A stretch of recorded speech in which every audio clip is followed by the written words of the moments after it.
kugira dutere imbere natwe kandi duteze imbere bene wacu abo dushinzwe. Intama zacu dutegerezwa kuzigisha.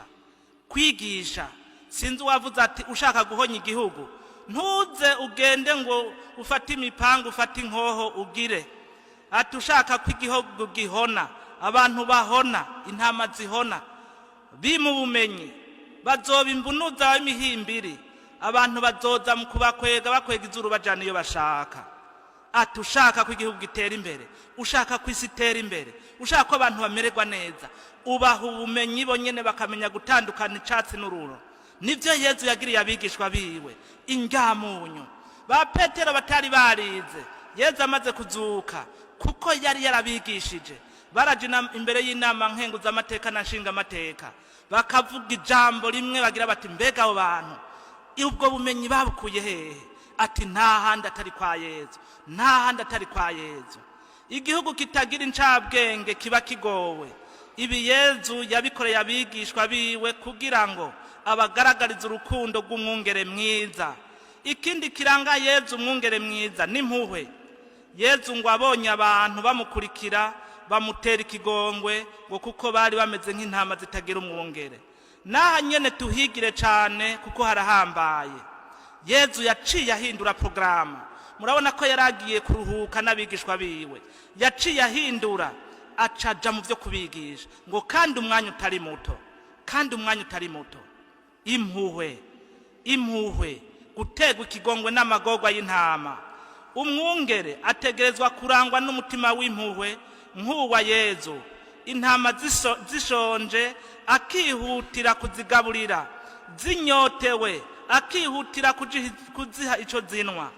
Umuntu yoguma abona ko zihaze kandi zishonje, umuntu yoguma abona ko zitanyotewe kandi ziri mu kwicwa n'umwumwa, uwo ntakwiye kwitwa umwungere, akwiye ahubwo gutanga imihoho n'umucangero.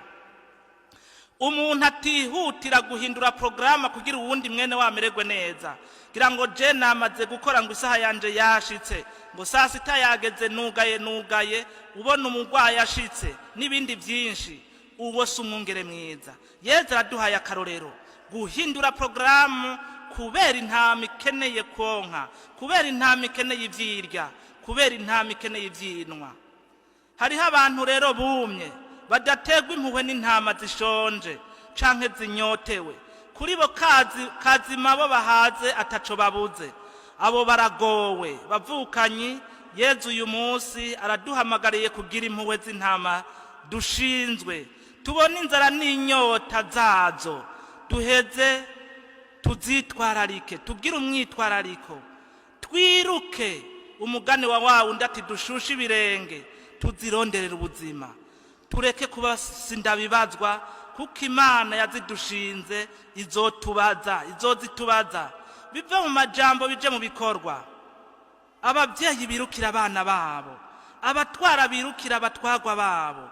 Umwe wese uko ashinzwe n'ico ashinzwe, kuca ashinzwe ategwa ikigongwe n'ico intama zibuze, aheza azikurikire, aheze azirukire, aheza azirukire. Aha azoba aranzwe nuko bizoba bigaragaze vy'ukuri ko ari umwungere mwiza. None umuntu atogira ati nk'akarorero ku gihugu cacu no mu Burundi bwacu, umuntu yobona abantu batonze kuva mu gatondo gushika ku mugoroba batondeye kirya na kiriya, akaguma agira ngo ibintu ni vyiza ni vyiza. Ubwo intama zonezerwa?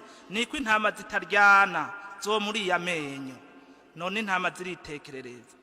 Ni vy'ukuri bavukanye. Umuntu yobona ikintu kirya na kiriya caduze, iki kiragoye, kiriya kiragoye, akaguma agira ati ni vyiza. Kandi uwo muntu yicwe n'uruzuba, yicwe na kiriya, yabuze kirya na kiriya, yabuze ingene ashika hariya na hariya, yabuze kirya na kiriya, akaguma agira ati ntama ni nziza, zirahiriwe, zirahiriwe, kuko wabona atacabuze. Uwo si umwungere mwiza. Umwungere mwiza yitwararika intama ziwe mu magorwa no mu mahirwe, akabona ko zinezerewe, akazumviriza, bakayaga. Ikindi nohereza ko caranze Yezu nk'umwungere mwiza co twigisha natwe nukuremesha canke kwizeza intama. kuremesha canke kwizeza intama. Biserukira cane cane muri aya majambo yo mu gisomwa ca mbere ngo ngiri ryavumerewe n'umukama, intama zanje mwaraziretse zirashwiragira zirazimira ntimwazitayeho, jeho ngiye kubashinga ijisho kubera kabi mwakoze. Intama zanje nazo nzozisubiza mu bwatsi bwazo zirondoke zigwire, nzozirondera abungere baziragirana ubwira, ntizizoba zikigira ubwoba canke ngo zihagarike umutima. Ngaya amajambo yo kuremesha intama yoranga abungere bubu. Intama sizo kwama zikubitwa, sizo kwama ziturubikwa, sizo kwama zitega ubwoba. Oya, nkako nyene iyo zifashwe gutyo ziragorwa, zikihebura, zigacika ivutu, zikonda, zikituna bugatondera, zigahahamuka, bigatuma zigira ubuzima bubi, umwimbu mubi, zama n'umutima uhagaze, mbere zimwe zigata zikomoka, izindi zigahwera. Birabereye ko intama z'Imana, abana b'Imana baremeshwa n'ababaragiye, umwizero wabo ukagaruka. Ntibaremeshwe gusa mu majambo, ariko bakaremeshwa no mu ngiro no mu bikorwa biboneka.